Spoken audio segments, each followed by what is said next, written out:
안녕하세요. 저는 한때 모두가 부러워할 만한 공무원 부부였던 30살 후반의 여자입니다. 였던이라고 밝혔던 것처럼 지금은 이혼을 하고 딸과 둘이서 살아가고 있어요. 제 인생은 태어나는 순간부터 지금까지 한순간도 조용할 날이 없었던 것 같아요. 저는 어렸을 때 부모님이 돌아가셨고 돌봐줄 가족이 없어서 보육원에서 자랐어요. 보육원에서 지낸다고 학교 친구들이며 어른들이며 제게 손가락질도 하고 불쌍한 아이라며 안타까운 시선으로 바라보았지만 아랑곳하지 않았어요. 저는 공부만이 살 길이라고 생각했고 그때부터 공부를 죽어라 열심히 했어요. 우리 다현이는 나중에 뭐 하려고 이렇게 공부를 열심히 해? 아직까진 딱히 하고 싶은 건 없는데 일단 해두는 거예요. 공부를 해야 월급 많이 주는 회사에 다닐 수 있으니까요. 돈 많이 벌어서 뭐 하게? 뭐 필요한 거라도 있는 거야? 저를 무시하는 사람들 코 납작하게 해주고 싶어요. 꼭 성공해서 돈도 많이 벌고 당당하게 살 거예요. 그래, 꼭 그런 날이 올 거야. 원장님이 우리 다현이 성공할 수 있게 매일 기도할게. 부모 없다고 혹은 돈 없다고 손가락질 당하는 각박한 세상 속에서 원장님은 유일한 제 편이었어요. 제가 공부에 집중할 수 있게 동생들을 조용히 시켜주시고 고3 땐 일부러 독방도 만들어주셨어요. 저는 원장님의 세심한 배려로 코피가 터지도록 열심히 공부를 해서 고등학교를 졸업하고 바로 공무원 시험에 합격을 했어요.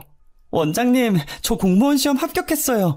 공무원 시험 어렵다던데 어떻게 한 번에 합격을 한 거야? 하긴 너 공부하는 거 보면 독하긴 하더라. 진짜 너무 잘 됐다. 그동안 감사했어요, 원장님. 제가 종종 찾아올게요. 항상 건강하세요. 그리고 어디 가지 마시고 여기에 계셔야 돼요. 당연하지. 내가 갈 데가 어딨어. 죽을 때도 여기서 죽을 거야. 저는 보육원을 떠나기 전 원장님과 마지막 포옹을 하고 시원섭섭한 마음으로 보육원을 나왔어요. 제가 평일에 공부하고 주말에 아르바이트를 하면서 모은 돈으로 조그만 방을 구했어요. 얼마 안 되는 돈이라 집은 구할 수 없었고 당분간 찜질방에서 지내야 하나 했는데 운 좋게 좋은 집주인을 만났어요. 집주인은 제 사정을 듣더니 짠했는지 보증금을 많이 깎아주셨어요. 공무원 시험 합격 후 주민센터에서 일하면서 악착같이 돈을 모으기 시작했어요. 직원들은 결혼하려고 돈 모으는 거냐고 물어봤지만 저는 결혼을 생각할 여유가 없었어요. 결혼할 여유는 무슨 연애할 여유조차 없어서 당시 한 번도 연애를 해본 적이 없었어요. 제가 이번 생에 연애를 할 것이라는 상상조차 하지 않았어요. 그런데 집신도 짝이 있다는 말이 있듯이 저한테도 맞는 짝이 있었나 봐요. 그것도 제가 일하고 있는 주민센터에서 말이에요. 맞아요. 저는 같이 일하는 동료와 눈이 맞아 결혼을 했어요. 여기 커피요. 혼자 뭘 그렇게 바쁘게 일해요. 누가 보면 여기 일은 다현 씨가 다 하는 줄 알겠어요. 쉬엄쉬엄 해요. 직원들 쉴 때 같이 쉬고 일할 때 같이 일하자고요. 커피 감사합니다. 그냥 쉬면 안 될 것 같다는 느낌이 들어서요. 사람들이 그러잖아요. 공무원들은 놀 거 다 놀면서 쉽게 돈 받는다고. 그래서 다들 공무원 하려고 난리인데. 그러니까 다현 씨도 저희 쉴 때 좀 쉬세요. 남편은 매번 직원들이 쉴 때 제게 와서 커피를 건네주곤 했어요. 항상 같이 쉬자면서 제가 하던 것들을 다 내려놓게 하고 빈손에 커피를 쥐어주었어요. 저한테 남편은 제 손에 들려있는 따뜻한 커피 같은 존재였습니다. 어느 순간부터 남편을 보면 가슴이 떨리더니 눈도 제대로 못 마주치겠더라고요. 남편은 제가 계속 허공을 보고 이야기하자 내 얼굴을 붙잡고 자신과 눈을 마주치게 하더라고요. 사람 눈을 보고 이야기해야지 왜 계속 딴 곳을 보고 이야기해요? 제가 저기 있어요?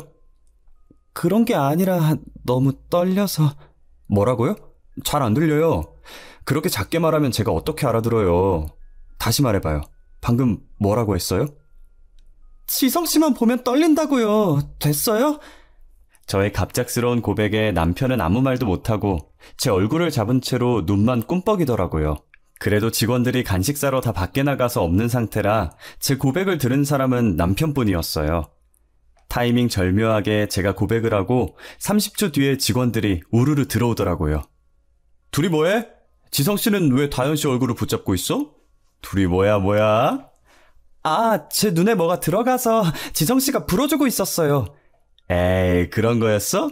난 또 뭐 둘이 연애하는 줄 알았지. 둘이 되게 잘 어울려.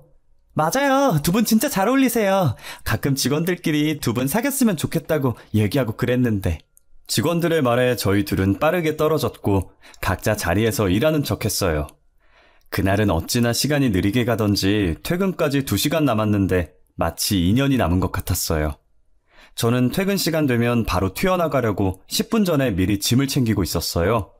그러다 퇴근 시간이 됐고 그대로 가방을 들고 뛰어나가려는데 남편이 뒤에서 부르더라고요.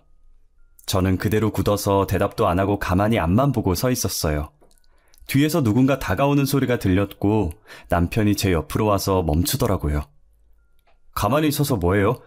가요. 계속 여기 있을 거예요? 아, 네네. 가야죠. 그럼요.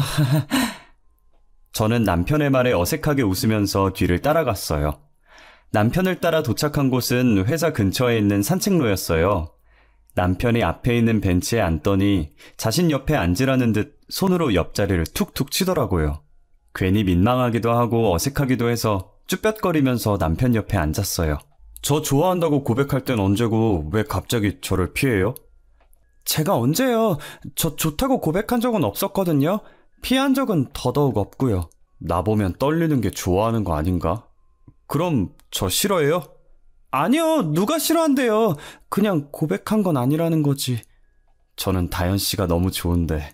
사실 아까 다현 씨가 떨린다고 했을 때 저도 떨렸어요. 다현 씨 얼굴 잡을 때 제 손 떨리는 거 안 느껴졌어요? 제가 더 떨어서 몰랐어요. 저 다현 씨 좋아해요. 그래서 계속 다현 씨 챙겼던 거고요. 괜찮으면 저랑 사귈래요? 싫다고 거절하면 어쩔 수 없고요. 싫은 거 아니라니까 자꾸 그러네. 저도 지성 씨 좋아해요. 저는 괜히 흙을 발로 차면서 남편의 고백을 받아주었고 그렇게 사내 연애로 발전하게 되었어요. 저희는 연애하면서 한 번도 싸운 적이 없었고 3년 정도 연애를 하다가 결혼을 했어요. 제가 부모님이 없으니 상견례는 하지 않았고 남편 부모님께 인사드린 게 다예요. 시부모님은 처음 봤을 때부터 되게 따뜻하고 좋은 분이셨어요. 신혼여행을 다녀와서 인사를 드리러 갔을 때 제 친부모처럼 느껴질 만큼 저를 따뜻하게 대해주셨어요. 저희가 도착했다는 소식에 시부모님께서 버선발로 달려나와서 저를 안아주셨죠. 아이고, 우리 며느리 왔어? 신혼여행은 재밌었고? 네, 너무 재밌었어요. 어머님, 아버님도 오시면 좋았을 텐데 다음에 저희 휴가 때 같이 가요. 가보시면 분명히 어머님, 아버님께서도 좋아하실 거예요. 그래. 다음에 우리 꼭 같이 가자꾸나? 어여 들어와. 춥지? 우리 며느리 춥겠다. 얼른 들어와. 옷을 왜 이렇게 얇게 입고 왔어? 엄마, 아빠, 나도 여기 있거든? 누가 보면 다현이가 엄마 딸인 줄 알겠어. 그래, 다현이가 내 딸이야. 어쩔래? 얼른 들어와. 내가 밥 해놨으니까.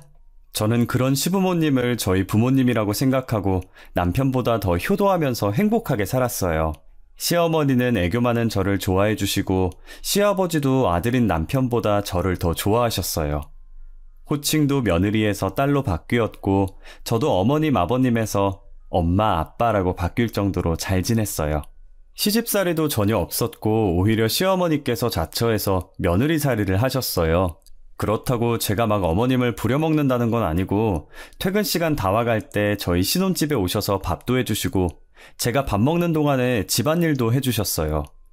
제가 하겠다고 하지 말라면서 시어머니를 말렸지만 도저히 말릴 수가 없었어요. 이렇듯 제 결혼 생활에는 아무 문제가 없어 보이지만 딱 하나 저희 남편이 문제였어요. 한없이 다정했던 남편은 결혼한 지 불과 3달 만에 본성을 드러내기 시작했습니다. 남편은 쥐꼬리만한 공무원 월급을 가정이 아닌 오직 자신을 위해 썼어요. 예를 들면 운동을 시작했다면서 200만 원 넘게 돈을 들여서 신혼집을 헬스장으로 만들어버렸고 매달 나오는 상여금으로 운동용품과 운동화, 영양제 등등 전부 남편 본인을 위해서만 썼어요. 남편의 선물은 애초에 바라지도 않았고 생활비라도 보탰으면 했지만 한 번도 생활비를 보탠 적이 없어요. 저는 답답한 마음에 시댁에 찾아가 하소연하듯이 어머님께 쏟아냈어요. 어머님, 오빠가 지금까지 살면서 생활비를 낸 적이 없어요. 항상 제 월급으로 생활하고 오빠는 쓰잘데기 없는 물건만 사면서 돈 낭비하고 있고. 내가 미안하다. 사실은 아들이 고등학생 때부터 사고치고 다녔었어. 그래도 뒤늦게 정신 차려서 공부하려고 하던데 이미 대학은 못 가는 성적이라 우리가 공무원 시험이라도 준비해보라고 했었거든. 아, 그랬어요? 에휴, 말도 마라. 공무원도 우리가 3년 동안 뼈 빠지게 뒷바라지해서 겨우 된 거니까. 철없는 우리 아들을 아무 죄 없는 너한테 맡긴 것 같아서 나는 너만 보면 늘 너무 미안해. 알고 보니 남편은 고등학생 때부터 사고를 무지막지하게 치고 다녔었더라고요. 고3 때 뒤늦게 정신 차려서 공부하겠다고 하는 바람에 이미 대학은 못 가는 성적이고 공무원이라도 하라면서 시부모님이 남편 공무원 준비를 열심히 도와주셨대요. 정신 차리고 직장도 잘 다니길래 결혼하고 나서는 더 잘 살 줄 알았는데 어떻게 다시 예전으로 돌아갔냐며 어머님도 한숨을 쉬시더라고요. 시어머니는 제게 몇 번이나 미안하다고 면목이 없다고 하셨어요. 이게 어머님 잘못은 아니니까 미안해하지 말라고 했죠. 내가 미안하다는 말밖에 할 말이 없구나. 너를 볼 면목이 없어. 미안해하지 마세요. 어머님이 잘못하신 것도 아니잖아요. 어머님, 저희 어머니 집 근처로 이사하면 어떨까요? 우리 집 근처로? 왜? 마음 같아선 어머니랑 같이 살고 싶은데 어머님이 저희 신경 쓰신다고 피곤해하실 것 같아서 근처에 이사와서 어머님, 아버님 자주 뵙고 쉬는 날엔 맛있는 것도 먹으러 다니고 하려고요. 그래, 그렇게 해. 나는 너 자주 볼 수 있어서 좋아. 솔직히 지금 집은 우리 집이랑 멀긴 했어, 그지? 저는 시부모님이 너무 좋아서 원래 살고 있던 신혼집을 팔고 대출을 조금 받아서 시댁 근처로 신혼집을 옮겼어요. 저희가 이사 오니 시부모님께서 너무 좋아하시더라고요. 멀리 있어도 자주 만났지만 이젠 걸어서 3분밖에 걸리지 않으니 더 자주 만나게 됐어요. 부모님이랑 자주 만나다 보니 남편도 연애 시절 때처럼 다시 돌아가는 것 같더라고요. 부모님께 잔소리 안 들으려고 행동을 조심하는 게 눈에 보였어요. 저희는 신혼을 즐기다 1년 만에 딸을 임신하게 되었어요. 시부모님은 아들보다 오히려 애교 많은 딸이 좋다고 너무 행복해 하셨어요. 저희 딸이 태어나길 저보다 더 기대하고 기다리셨어요. 그렇게 행복만 넘칠 줄 알았던 저희에게도 큰 불행이 닥치고 말았어요. 제가 출산도 하기 전에 시부모님께서 끔찍한 사고를 당하시게 된 거였죠. 제가 여느 때처럼 일을 하다가 안부 전화 드리려고 아버님께 전화를 했는데 모르는 남자가 다급하게 전화를 받더라고요. 누구신데 저희 아버님 전화를 받으시죠? 저는 구급대원입니다. 지금 아버님께서 사고를 당해 많이 다치셔서 이송 중입니다. 땡땡 대학병원으로 가고 있는데 바로 오실 수 있으십니까? 사고라니요? 무슨 사고요? 잠시만요. 제가 바로 갈게요. 저는 지갑만 챙겨서 근무지 앞에 서 있던 택시를 타고 급하게 병원으로 향했어요. 제발 별일 없으시라고, 도착했을 때 깨어 계시라고 택시 안에서 얼마나 기도를 했는지 몰라요. 손으로 허벅지를 얼마나 쳤는지 나중에 보니까 허벅지에 멍이 들었을 정도였어요. 제가 급해 보이니 택시기사님이 고맙게도 엄청 빠르게 달려주시더라고요. 저는 택시에서 내리자마자 아버님을 찾으려고 무거운 몸으로 응급실 여기저기를 돌아다녔어요. 아버님이 보이지 않아서 아무 간호사나 붙잡고 물어보려고 하는데 응급실 문이 열리면서 누군가가 심폐소생술을 받으며 들어오고 있는 거예요. 그 뒤에 들어온 사람은 사망했는지 흰 천이 덮인 채로 들어오고 있었고요. 혹시나 아버님이지 않을까 다가갔는데 심폐소생술을 받고 있으신 분이 아버님이시더라고요. 저는 소리를 지르며 같이 들어온 구급대원을 붙잡고 어떻게 된 건지 물어봤어요. 이게 어떻게 된 거예요? 저희 아버님이 왜 이러는 거예요? 네? 고속도로에서 사고가 났어요. 트럭이 옆 차선에서 끼어드는 바람에 사고가 났는데 어머님께서는 그 자리에서 바로 사망하셨고 아버님께서는 아직 숨이 붙어 계시지만 위험한 상태예요. 네? 누가 사망했다고요? 어머님이요? 저희 어머님 말씀하시는 거예요? 네, 트럭이 급하게 꺾는 바람에 조수석에 앉으신 분께서 제일 피해를 입으셨어요. 그럼 저희 어머님은 지금 어디에 계세요? 그게 지금 바로 뒤에... 아까 심폐소생술을 받으며 들어오던 아버님 뒤에 흰천이 덮인 채로 들어온 침대 하나가 있었잖아요. 그 침대에 누워 계시던 분이 바로 저희 어머님이셨어요. 저는 떨리는 손으로 흰천을 걷어서 얼굴을 확인했는데 저희 어머님이 맞으시더라고요. 어머님이라는 걸 확인하자마자 남편이 뛰어왔고 저는 그대로 기절을 했어요. 깨어났을 때 바로 어머님 장례식에 가려고 했지만 안정을 취하지 않으면 뱃속의 아이까지 잘못될 수도 있다는 의사의 말에 어머님 장례식을 지켜드리지도 못했어요. 저는 일주일 정도 안정을 취한 다음 시아버지를 뵈러 갔는데 시아버지는 수술을 했지만 식물인간이 되어 움직이지를 못하시더라고요. 저는 어차피 딸 출산일까지 얼마 남지 않아서 미리 육아휴직을 썼고 식물인간이 된 시아버지를 병간호해드렸어요. 한 달 후 제가 딸을 낳고도 아버님은 여전히 일어설 가망이 없어 보였어요. 그렇게 한 달이 반년이 되었고 반년이 1년이 되었어요. 이제 그만해. 당신 그만큼 했으면 됐어. 이 정도 했는데도 못 깨어나시는 거면 영영 못 깨어나시는 거야. 무슨 말을 그렇게 해. 당신 낳아주신 분 아니야? 당신은 그런 말 하면 안 되는 거 아니냐고. 자식이니까 이런 말 할 수 있는 거야. 그러니까 이제 그만 포기해. 저는 시아버지와 함께한 시간이 고작 1년밖에 안 됐지만 친부모만큼이나 잘해줬던 시부모님을 도저히 포기할 수가 없었어요. 제 친부모처럼 따뜻하게 대해주셨던 분을 또 잃고 나니 세상에 저 혼자 남는 기분이었어요. 그나마 숨이 붙어있는 시아버지라도 잃고 싶지 않았던 저는 임산부의 몸으로 아버님을 간호했었습니다. 공무원 육아휴직 3년을 전부 써서 딸도 키우고 시아버지 병간호도 병행했었죠. 하지만 3년이 지나도 시아버지는 깨어날 기미가 보이지 않았고 저는 다른 근무지로 복직해서 딸을 키우며 시아버지를 케어하고 있었어요. 그렇게 끔찍한 사고로부터 5년이 지났고 결국 시아버지는 식물인간에서 깨어나지 못하고 돌아가셨어요. 시아버지가 돌아가시던 그날 제 세상이 무너진 것 같은 기분이 들었어요.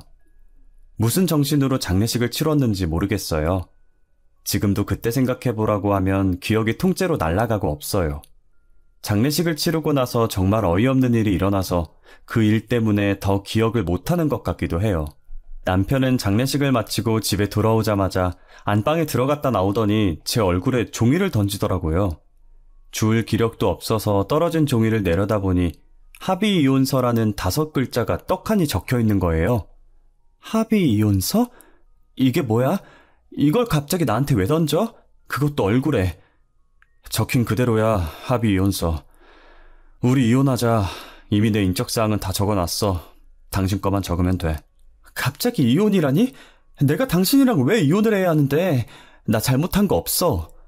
네가 잘못한 건 없지. 근데 더 이상 너랑 살기 싫더라고. 그냥 너가 싫어졌어. 같은 공간에 있는 것도 한 공간에서 같은 공기를 공유하는 것도 싫다고. 뭐? 아니 그게 무슨... 네 성격에 질렸어. 성격뿐인 줄 알아? 너 저기 가서 거울 좀 봐봐. 네 지금 모습을 보라고. 너 뚱뚱하고 자기관리 안 하는 사람이라 너무 싫어. 남편은 혐오스럽다는 표정으로 저를 보면서 제 가슴에 비수를 마구 꽂았어요. 시아버지 돌아가시기 전까지만 해도 잘해줬던 사람이 돌아가시고 나니까 태도가 돌변해서 제게 이혼하자고 하는데 너무 화가 났어요. 너는 자기 관리를 그렇게 잘해서 똥배가 튀어나왔니? 너 어디 가서 웃지 마. 턱 두게 되니까. 누가 누구한테 자기 관리를 안 한대? 나 너랑 이혼 안 해. 아니? 못 해줘. 괘씸해서 이혼 못 해준다고. 야, 너 말 다 했어? 뭐가 어쩌고 어째? 아직 할 말 더 남았다 어쩔래? 너 노안이라 50대로 보여. 내 친구가 전에 그러더라. 시아버지랑 장 보러 왔냐고. 그러니까 너나 관리해. 그리고 내 집에서 나가줄래? 이 집 내가 산 거거든? 저는 소리를 지르면서 합의이혼서를 남편이 보는 앞에서 찢어버렸어요. 남편이 저한테 했던 것처럼 똑같이 찢은 종이를 남편 얼굴에 던졌어요. 그리고 당장 내 집에서 나가라면서 남편을 집 밖으로 내쫓았습니다. 근무지가 달라서 남편 볼 일이 없으니 뒷일 생각 안 하고 막 질렀던 것 같아요. 그러다 며칠 뒤 옛날에 같이 일하던 동료 직원한테 오랜만에 연락이 온 거예요. 지금 자신이 저희 남편과 같은 주민센터에서 일하고 있다면서요. 다현아 잘 지내? 육아휴직 썼다가 복직했다며? 나도 육아휴직 1년 쓰고 복직했는데. 아 진짜? 둘째 안 낳을 거라고 하더니 결국 낳은 거야? 근데 다현아 내가 왜 전화했냐면 이번에 내가 복직한 주민센터에 너네 남편이 있더라? 근데 너네 남편이랑 막내 여직원이 조금 이상해서 말이야. 왜? 무슨 얘긴데 그래? 말해봐. 아무래도 너네 남편이랑 막내 여직원 사이에 뭔가 있는 것 같아. 단둘이 대화하는 걸 우연히 들었는데 사이가 너무 좋아서 불륜같이 느껴지는 거 있지? 뭐? 확실해? 이미 내가 여기로 발령 오기 전부터 센터 내에서 둘이 사귄다는 소문이 돌았었대. 나도 이건 다른 직원들한테 들은 얘기라 확실하진 않아. 좀 더 알아봐야 할 것 같아. 소정아, 미안한데 내가 부탁 좀 할게. 혹시나 둘 사이에 이상한 낌새가 느껴지면 바로 나한테 연락 좀 줘. 진짜 미안해. 동료에게 부탁하고 얼마 지나지 않아 두 사람이 내연 사이가 확실하다는 연락을 받았어요. 알고 보니 남편의 시아버지가 돌아가시길 기다리면서 그동안 저 몰래 바람을 피고 있었더라고요. 몰래 막내 여직원이랑 만나다가 시아버지가 돌아가시자 그 여자와 같이 살려고 저한테 이혼을 요구한 것이었죠. 내가 둘이 이야기하는 거 똑똑히 들었어. 막내가 너네 남편한테 왜 이혼 안 하냐고, 아버지 돌아가시면 자기랑 산다고 하지 않았냐면서 빨리 이혼하라고 하더라. 어쩐지 장례식 마치자마자 내 얼굴에 이혼서를 던지더니 뒤에서 구린짓 한다고 그랬던 거구만. 소정아, 나 부탁 하나만 더 해도 될까? 어떤 건데? 말만 해. 내가 할 수 있는 건 다 해줄게. 직장 내에서 둘이 구린짓 하는 게 보이면 증거 좀 모아줘. 합의 이혼? 웃겨. 이혼 소송에다가 상간녀 소송에다가 할 수 있는 소송 다 할 거야. 옛 동료 직원은 전 남자친구가 바람핀 전적이 있어서 이런 거 절대 봐주면 안 된다고 자신의 일처럼 열심히 증거를 모아줬어요. 저는 옛 동료 직원의 도움으로 둘의 불륜행각 증거를 모을 수 있었어요. 시아버지 간호하는 내내 남편은 조강지처를 버리고 바람을 폈다는 사실을 제가 안 이상 가만히 두고 볼 수가 없었어요. 저는 남편이 불륜을 저질렀다는 증거들을 들고 변호사 사무실을 찾아갔어요. 이 정도 증거로는 어떤 고소가 가능한 거죠? 할 수 있는 고소는 다 할 거예요. 남편이랑 상간녀가 공무원이라고요? 두 사람 다 공무원 품위유지 위반으로 행정소송 걸 수 있겠고요. 민사소송으로 남편에겐 이혼소송, 상간녀에겐 상간녀 소송 걸 수 있겠네요. 그럼 그렇게 해주세요. 할 수 있는 건 다 해주세요, 변호사님. 이 정도 증거면 충분하긴 하지만 혹시 모르니까 이걸 증명할 증인은 있으세요? 당연하죠. 증인 있어요. 옛 동료가 남편이 일하고 있던 주민센터 여직원들에게 상황을 설명했고 평소 둘을 안 좋게 보던 여직원들은 본인 일처럼 친히 증인으로 나서줬어요. 둘이 매번 노닥거리느라 일도 열심히 안 했었던지 센터 내 대부분의 직원들이 전부 혀를 끌끌 차며 저를 응원해 주셨어요. 다행히 여직원들의 증언이 불륜 사실을 뒷받침할 증거로 정상 참작되었고 결국 남편과 상간녀는 중징계로 공무원에서 파면됐어요. 그리고 남편과 길고 긴 이혼 소송 끝에 위자료와 양육비를 받으며 이혼하게 되었습니다. 괘씸한 전 남편은 이혼 후 단 한 번도 딸을 보러 오지 않았고 연락조차 하지 않았어요. 지금 생각해보면 차라리 아무 연락도 없는 편이 제게는 더 나았던 것 같아요. 저는 딸아이가 유치원에 입학할 때쯤 시부모님이 살던 시골주택에 들렸어요. 예전에 시어머니께서 살아계실 때 딸아이가 크면 쓰라고 주신 옛날 피아노가 있었는데 갑자기 그 피아노가 기억이 나서 보러 간 거였거든요. 딸이 피아노를 보고 좋아서 방방 뛰다가 실수로 피아노 의자를 넘어뜨렸는데 거기서 시어머니께서 제게 쓴 자필 편지가 있는 거예요.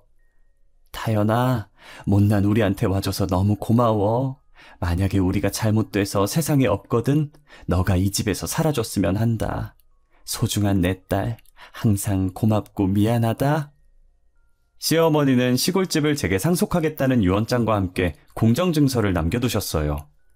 사람 목숨이라는 게 언제 갑자기 죽을지 모르는 것이니 어머님께서 미리 남겨두신 것 같았어요. 저는 변호사를 만나 고인이 되신 시어머니의 명의로 된 시골집을 상속받을 준비를 했어요. 저희 어머님께서 돌아가셨는데 이렇게 유언장이랑 공정증서를 남겨놓고 돌아가셨어요. 어머님 유언장처럼 제가 어머님의 집을 상속받을 수 있나요? 보통은 며느리가 상속을 받기 힘들어요. 하지만 시아버지를 끝까지 병간호한 것으로 기여받을 수 있긴 해요. 제가 서류 정리해서 가정법원에 제출해 보도록 하겠습니다. 저는 변호사가 하라는 대로 필요한 서류들을 발급받아서 제출했어요. 그 뒤로는 변호사께서 알아서 하신다고 하셔서 가만히 기다리고 있었죠.